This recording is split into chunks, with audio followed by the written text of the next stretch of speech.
The battlefield on Viridian 7 was a desolate stretch of jagged rocks and crimson sand. Smoke rose in twisting plumes from shattered hovercraft, and the distant sky shimmered with the aurora of the twin suns. Amid the chaos, Ada, the human princess of the Interstellar Alliance, crouched behind a fractured wall of alien steel, her breathing sharp and ragged. She had been trained for diplomacy, not war, but survival had a way of forcing the lessons quickly. Nearby, Jude, her personal guardian and childhood friend, moved with a precision that belied his human frame. The alien marauders, the Xylar, had underestimated humanity's resilience, and Jude's defense of Ada had proven that.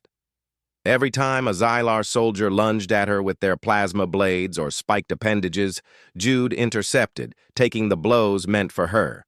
His armor was scorched, dented and cracked, yet he remained unyielding, a human shield no alien could pierce.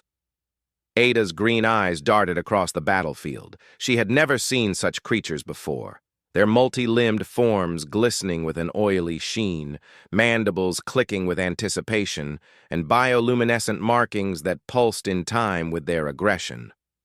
But as she saw Jude fall into a crouch, taking yet another strike with a grunt of effort, she felt the surge of human defiance swell within her.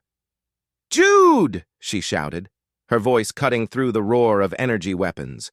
He turned his head, lips tight, but eyes calm.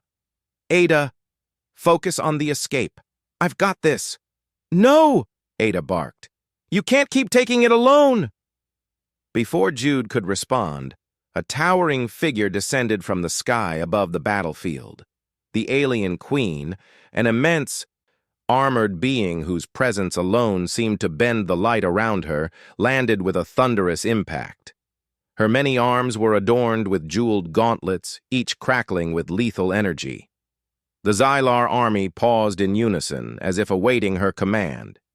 "You dare to stand before me, human?" Her voice was an eerie symphony of clicks and resonance, translated through the Alliance's translators. "Your species is frail, expendable, yet you fight as if you were gods."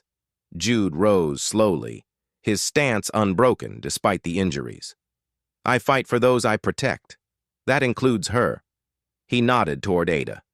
The queen's eyes, vast, iridescent, and predatory, fixed on him.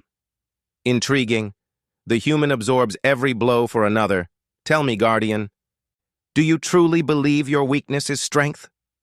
"I know humans are stronger than any of you imagine," Jude said, tightening his fists. "We endure, we adapt, and we never abandon each other." Ada watched, her chest tightening with pride and fear. Humans were the youngest species in the Galactic Council, often mocked as fragile, untested. But here, in the heart of enemy territory, Jude embodied everything the Xylar thought impossible. The queen moved forward, her armored feet leaving deep impressions in the scarlet soil. She swung one arm, a whip of energy crackling toward Jude. With barely a second to react, he twisted, taking the brunt of the strike on his shield. Sparks erupted, sending him tumbling across the jagged rocks, but he rose immediately, refusing to yield. Ada's pulse raced. She knew she had to act, not just as a princess, but as a human capable of decisive courage. She dashed forward, grabbing a fallen plasma blaster. With her first shot, she aimed for the queen's gauntlet, hitting it squarely and causing a blinding explosion of sparks. The queen staggered, revealing that even her seemingly invulnerable form was not impervious to human ingenuity. The Xylar warriors hesitated, their confidence shaken. For centuries, no species had dared challenge the queen so directly. And yet, here were two humans. Not a fleet, not a planet of soldiers, but two individuals, holding their ground. Jude's voice cut through the chaos. "Ada, flank her from the right. I'll keep her attention." With a nod, Ada sprinted across the battlefield, using the debris as cover. She fired strategically, exploiting the queen's momentary distraction. Each shot was precise, calculated, and utterly human in its ingenuity. Meanwhile, Jude engaged the queen directly, deflecting strikes that would have felled larger, more experienced warriors. The alien queen paused, sensing something unexpected. "You are remarkable," she admitted, stepping back to reassess. "The human's loyalty to another, unprecedented, fascinating." Jude wiped a trickle of blood from his brow and responded, "It's called humanity. We fight for each other, for what's right, and we never surrender." The queen's multi-limbed form seemed to shimmer, her mind working through something beyond immediate combat. Perhaps the legends are true. Humans. They are different." She stepped closer, not with hostility, but with curiosity. "Guardian. Human. You have survived what no one should. You have endured every blow. For her. Such strength. I must claim you, not as a prisoner, but as a specimen worthy of study. You intrigue me, and your species intrigues me even more." Ada's eyes widened, fear and awe battling within her. She realized the weight of the moment.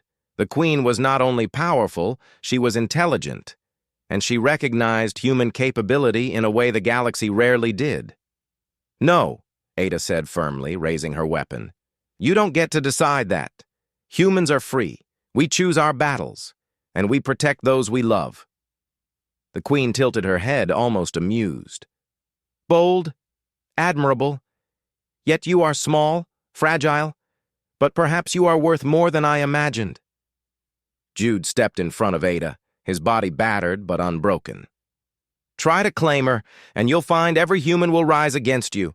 Our loyalty isn't weakness, it's our strength."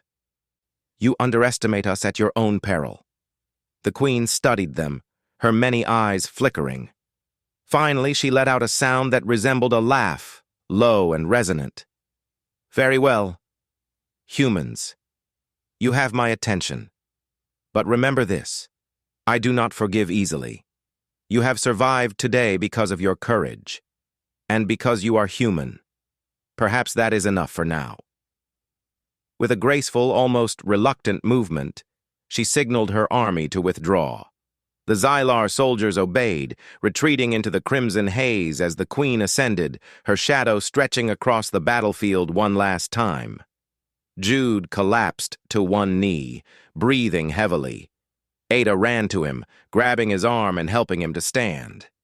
"You idiot," she said, trying to keep her voice light despite the tension. "You could have died." He shook his head, smiling faintly despite the blood and soot. "Not while I'm needed. Not while I have you to protect."